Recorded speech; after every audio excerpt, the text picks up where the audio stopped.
বন্ধুরা আজকে আমি নিয়ে এলাম তঙ্গর জন্য ভালোবাসার গোলাপ ফুল আর এই গোলাপ ফুলটা আমি তঙ্গরে আজকে উপহার দিব। তো আশা করছি তোমরাও আমাকে পাল্টা ফুল দিবা। তো যাই হোক এই ফুলটা আমি কত সহজ করে বানাইছি আর কিভাবে করে বানাইছি ওইটা সম্পূর্ণ তঙ্গর হাতে আজকে তুলে ধরবো। আর আশা করছি ভিডিওটা তোমরা সম্পূর্ণ দেখবা। প্রথমে আমি এখানে নিয়ে নিতেছি 1 কাপ ময়দা। তো ময়দার পরিবর্তে আটাও দেওয়া যাবো। আমি 1 কাপ ময়দা নিয়েছি, আমি অল্প করে বানাবো, ওই জন্যে যে পরিমাণে বানাবো ওই পরিমাণ অনুযায়ী আমি ময়দা দিয়ে দিলাম। তারপর দিয়ে দিলাম স্বাদ মতো নুন, এখন দিয়ে দিলাম সাদা তেল। সাদা তেলটা দিয়ে ভালো করে ময়ম মেরে নিতেছি। ময়ম এই জন্যে মারমু যাতে এটা মুসমুসা হয় আর হাত দিয়ে চাপদার হাতাতে জানি ভাঙ্গা যায়। তো ওই জন্যে ময়মটা মারা। তো ময়মটা খুবই ভালো করে মারা শেষ। এখন অল্প অল্প করে পানি দিয়ে গুলে নিতেছি। এনে একটা রুটির যে ডো বানায় ঠিক ওইরকম করে বানাইছি। আর রুটির থেকে সামান্য শক্ত হইলে ভালো হয়। তো আমি সামান্য শক্ত করে নিছি, যে দেখতেছ ডোটা। প্রথমে গোলাপ বানাতে একটা রুটি বানান লাগবো। তো আমি এই যে আটাটা 2 ভাগ করে 1 ভাগ নিয়ে নিছি। একটা পাতলা করে রুটি বেলে নেবো। তো পাতলা করে রুটি বেলে নিতেছি। এনে গোল বা চ্যাপ্টা ওর কোনো প্রয়োজন নাই।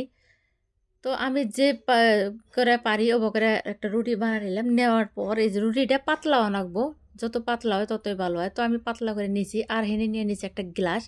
তো আমি ছোট ছোট সাইজের করবো ওই জন্য গ্লাস নিয়েছি। তোমরা যদি বড় করে বানাবার চাও তাহলে গ্লাসের থেকে যেটা বড় বসন থাকে গোল করার জন্য ওইটা নিয়ে নিবে। তো এই যে সাইডটা আমি রুটি গোল করে নিয়ে নিছি। এখন মাছ বরাবর কাইটে নিতেছি।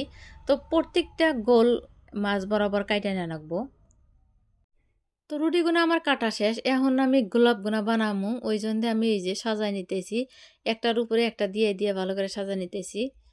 যারা যারা গোলাপ বানান জানো না তারা ভালো করে দেখে নাও যে আমি কিভাবে করে বানাই। খুবই মনোযোগ দিয়ে দেখবা এখানে। তো উল্টা সাইডে থেকে এই যে বলটাই নিতেছি। আর আমি এখানে পানি দেওয়ার কথা আসলে, কিন্তু পানি দিয়ে নেই নাই, একটার উপরে যে একটা দিয়ে পানি দিই নেই, কিন্তু এবার করে নিয়ে নিলাম। এই যে সুন্দর একটা গোলাপ হয়ে গেল। আমি গোলাপটা বানাইলাম গোলাপের কলির থেকে সামান্য অল্প বড়, ওই জন্যে এই যে ছোট ছোট করে নিছি। এই যে দেখতেছ তোমরা খুবই সুন্দর একটা গোলাপ হয়ে গেল। তো আমি এরম করে আরো গোলাপ বানাই নেবো। তো এক এক করে আমি সবগুলা গোলাপই বানাই নিয়ে গেছি, এই যে দেখতেছ। তো আমি মোট 5টা গোলাপ বানাইছি। গোলাপগুনা আমি এখন ভাইজে নেবো। তো একটা করে কাঠি দিয়ে নিতেছি যাতে এই যে তেলের মধ্যে দিলে গোলাপের পাপড়িগুনা যাতে ছাইড়ে না যায়, ওই জন্য এই যে একটা করে কাঠি দিয়ে নিতেছি। তো তোমরাও যদি তেলে ভাজো তাহলে এবার করে একটা করে কাঠি দিয়ে নেবা, এটা ছাড়ার সম্ভাবনা থাকবো না। তো আমি সবগুলাই দিয়ে নেব। তেলগুনা আমি আগের থেকে হিটে দিয়ে রাখছিলাম। এর মিডিয়াম যখন হিট হয়েছে তখন আমি একটা একটা করে দিয়ে দিতেছি।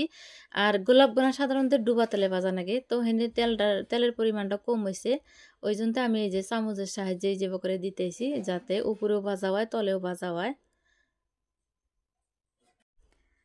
তো কিছুক্ষণ হওয়ার পরে ভালো করে উল্টায় পাল্টায় নাড়াচাড়া করে নিচ্ছি। এই যে সম্পূর্ণ গোলাপগুনা একদম অক্ষতভাবে আছে, একটা গোলাপও তেরা বেহা হয় নাই, খুবই সুন্দরভাবে ভাজা হয়ে গেছে গা, মুসমুসা হয়ে গেছে। আর এটা বাস্তি খালা একদম আছে, মানে অল্প আগুনের মধ্যে এটা ভাজা না রাখবো যাতে ভিতরেও ভাজা হয়, খুবই মুসমুসা হয়ে যায়। তো মুসমুসা করে ভাজা হয়ে গেছে, এই যে দেখতেছাও খুবই সুন্দর দেখা গেছে। আমি নামায় নিছি, দেখতে কিন্তু খুবই ভালো আর এটা খাতে কিন্তু ভালোই লাগে। আর তোমরা যদি চাও তাহলে রসে ডুবাই খাওয়া পারো, কিন্তু আমি রসে ডুবাই খাম না, আমি এমনি করে খামো। ওই জন্য মুচমুচা করে বেশি করে বাইজা নিলাম, আমি 4 হাতে খামো। তো আমি এখন একটা তম করে ভাঙ্গে দেখামো যে কতটা মুচমুচা হয়েছে। এই যে একটা দিয়ে চাপদার হাতে হাতে ভেঙে গেল। তো সবগুলা গোলাপি কিন্তু এরম হয়ে গেছে আর খুবই সুন্দর হয়েছে। তো বন্ধুরা আমার এই রেসিপিটা তোমার কিরম লাগছে কমেন্ট করে অবশ্যই জানাবা। ভিডিওটা যদি ভালো লাগে লাইক শেয়ার কমেন্ট করে দিবে।